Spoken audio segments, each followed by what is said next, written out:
So now let's take a look at more efficient methods of adding CSS to a page. In the previous lesson, we learned that inline styles and internal styles, while they get the job done and they have their use, they're not exactly beneficial to us when working on larger projects because we're not separating the content from the presentation, and depending on the size of our project, it can make overall development and maintenance quite difficult. So instead of writing our CSS inside the HTML file, the most common and efficient way of adding CSS to a page is with an external style sheet. And that's because when we use an external style sheet, we can change the look of an entire website with just one file. So let's see how that works. So first, we'll need to create a style sheet, and that's where we'll write our styles. So in our workspace, we'll create a new file by going over to File, New File. Then we're going to name our file style.css. And to keep our files nicely organized, we'll want to save it in our CSS folder.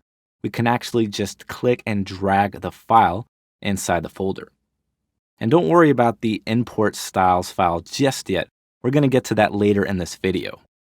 So the .css extension is what tells the browser that the file is a style sheet. So make sure you always add that .css extension to every style sheet you create.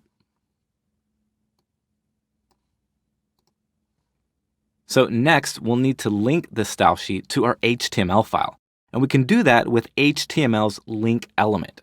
So we'll go over to the head section of our HTML file, and right beneath the title tag, we'll create a link tag.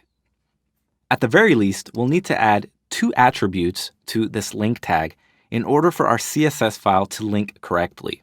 So first, we'll include the rel attribute, and this is an important attribute that specifies the relationship between the current HTML document and the linked document.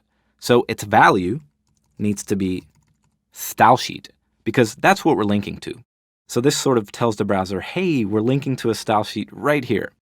And keep in mind that if this rel value is misspelled, so for instance, if we write style sheets instead of style sheet, the browser will not link to the style sheet. So make sure that it always reads style sheet. So after the rel attribute, we need to add an href attribute. And the href attribute is what points to the location of the CSS file. So we know that the new CSS file we created is inside the folder named CSS. So we need to write the path to the CSS file as css/style.css.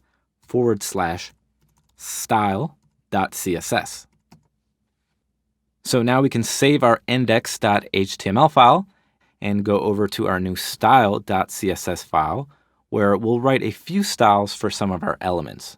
So first, let's style the body of the page by writing the word body, followed by a space and a set of curly braces. And inside the curly braces, we'll write text dash align, followed by a colon and a space, then the word center, and a semicolon. Right below that, let's style the h1 element. So we'll write h1 followed by a space and a set of curly braces. And inside the curly braces, we're going to type font-size followed by a colon and a space, then 72 pixels and a semicolon. And below that, let's also write color, colon, space, and the word white, semicolon. Next, let's give our header an orange background color by writing header. Then inside the curly braces, we're going to type background dash color, colon, space, then the word orange, and a semicolon. And finally, let's add styles to our paragraph by writing P. Then we're going to write font dash size, colon, space, followed by 20 pixels and a semicolon. Again, don't worry if you're not sure what these styles mean right now. We're going to cover that part really soon. All you need to understand here is the concept of separating content from presentation.